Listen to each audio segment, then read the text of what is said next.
दोस्तों, आज हम एक ऐसे शानदार और रंगीन सफर पर चलने वाले हैं जो आपको सच में हैरान कर देगा। राजस्थान के एक बेहद खूबसूरत और भव्य मंदिर की कल्पना कीजिए।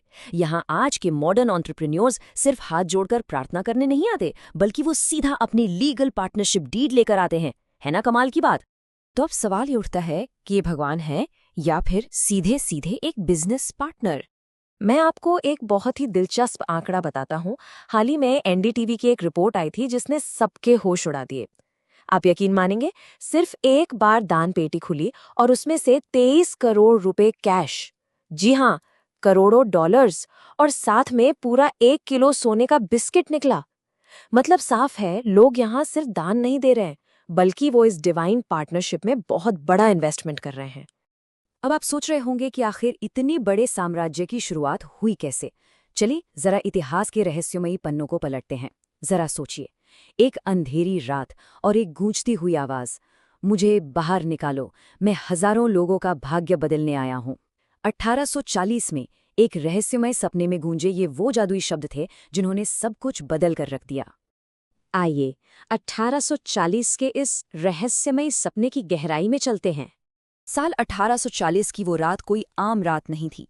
भदेसर गांव के 3 अलग अलग लोगों, भोलाराम, रामजी और गोपीलाल को बिल्कुल एक ही सपना आया। एक ही रात, एक ही सपना। उन्होंने सपने में जमीन के नीचे दबी मूर्तियां देखी और वही आवाज सुनी। और जब उन तीनों ने मिलकर उस जगह की खुदाई की तो पता है क्या हुआ? उन्हें जमीन की गहराई से भगवान कृष्ण की 3 बेहद खूबसूरत सांवले रंग की मूर्तियां मिली। लेकिन ये मूर्तियां वहां आई कहां से? इसका सफर मीराबाई से लेकर आज के सांवरिया सेठ तक बहुत ही रोमांचक है। अगर हम थोड़ा और पीछे जाएं तो 1500 के दशक में महान भक्त मीराबाई इन्हीं मूर्तियों की पूजा गिरधर गोपाल के रूप में किया करती थीं।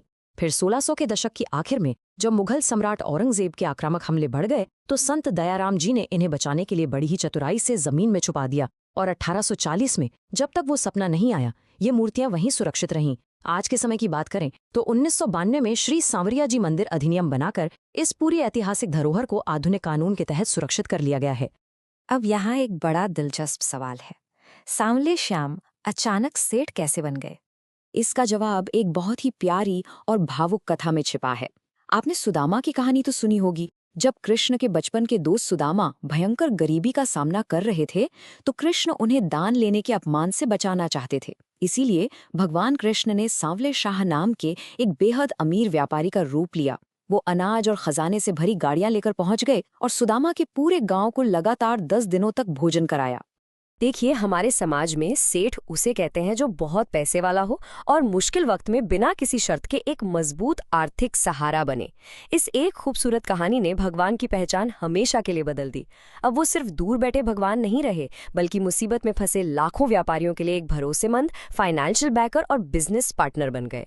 और दोस्तों, यहीं से शुरू होता है बहुत ही दिलचस्प सांवरिया त्रिकोण। असल में 3 मुख्य जगहें हैं। मुख्य मंडपिया मंदिर में मूर्ति बिना बांसुरी के ध्यान से सुनने वाली मुद्रा में है। यहाँ लोग बिजनेस की सफलता और बड़े कॉर्पोरेट फैसलों के लिए आते हैं। फिर है भदेसर, जो ओरिजिनल खुदाई की जगह है। वहाँ लोग मानसिक शांति और पारिवारिक झगड़ों को सुलझाने जाते हैं। और तीसरा है मातृकुंडिया, जहाँ भगवान का रूप थोड़ा उग्र और शक्तिशाली है।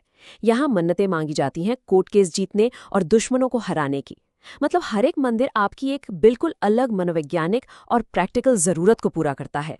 अब आस्था से वापस लौटते हैं फाइनेंस पर। आखिर इन करोड़ों के दान का सच क्या है? आपने शायद इंटरनेट पर यह वायरल अफवाह सुनी होगी कि पूरा का पूरा मंदिर ठोस सोने का बना है। सच्चाई थोड़ी अलग है, लेकिन वो भी उतनी ही इंप्रेसिव है। मंदिर का गर्भगृह बिल्कुल सोने से मढ़ा हुआ है, एकदम शानदार।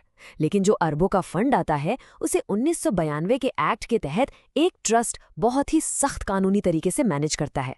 पूरी तरह सीसीटीवी की निगरानी में एक एक पाई का हिसाब रखा जाता है। अब सवाल यह है कि इतना सारा पैसा आखिर जाता कहाँ है? यही तो असली जादू है। ये सुपर बिजनेस पार्टनर अपना सारा मुनाफा सीधे समाज में वापस लगा देता है। गरीब बच्चों के लिए मुफ्त किताबें और स्कॉलरशिप, बड़े अस्पतालों और मोबाइल मेडिकल वैन के लिए करोड़ों की फंडिंग, बेसहारा बेटियों की शादी के लिए कन्यादान योजनाएं और बड़ी बड़ी गौशालाएं। ये सिर्फ आस्था नहीं है, ये समाज के लिए एक बहुत बड़ा और खूबसूरत रे इन्वेस्टमेंट है।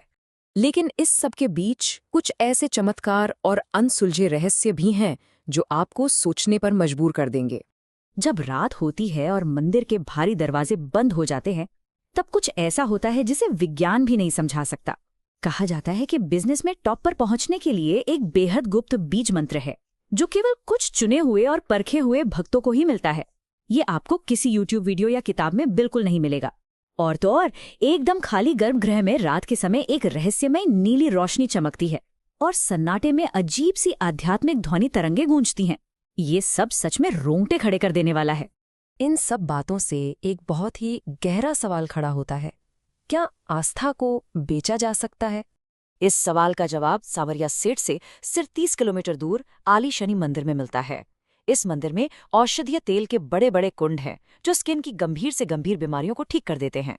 लेकिन विज्ञान को फेल कर देने वाला एक जबरदस्त ट्विस्ट है। जैसे ही कोई इंसान उस तेल को बाहर ले जाकर मुनाफे के लिए बेचने की कोशिश करता है, वो चमत्कारी तेल उसी पल अपना असर खो देता है और बिल्कुल साधारण पानी बन जाता है। मतलब इंसान का लालच बीच में आया नहीं कि चमत्कार तुरंत गायब। तो दोस्तों, जब एक modern faith based partnership model बड़े बड़े बिजनेस को डूबने से बचाता है और पूरे के पूरे समाज को फंड करता है, तो क्या ये सिर्फ हमारे दिमाग का एक प्लेसिबो इफेक्ट है जो बाजार के तनाव को कम करता है, या फिर ये दुनिया की सबसे बड़ी इकोनॉमी ऑफ बिलीफ यानी विश्वास की अर्थव्यवस्था है? प्राचीन आस्था और आज के अर्थशास्त्र का ये संगम सच में बहुत ही कमाल का है। इस खास एक्सप्लेनर में मेरे साथ जुड़ने के लिए आपका बहुत बहुत शुक्रिया। मुझे उम्मीद है कि आपको ये जानकारी सोचने पर जरूर मजबूर करेगी।